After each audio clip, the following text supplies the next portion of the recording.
и е време да се отървем от целулита и да стегнем кожата си. А къде? Сега ще ви заведа.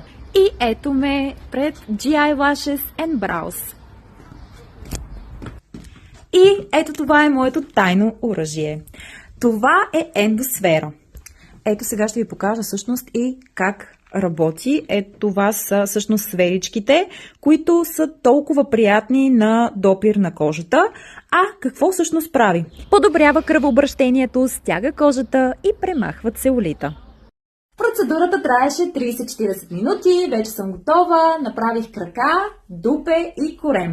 Също така искам да ви кажа, че тук може да си направите и ламиниране на мигли, и ламиниране на вежди. И преди да сте ме попитали дали боли, не хора, супер приятно е. Процедурата се равнява на 3 ръчни масажа. И сега в момента се чувствам все едно съм след масаж. Така че, момичета, какво чакате? Лятото идва!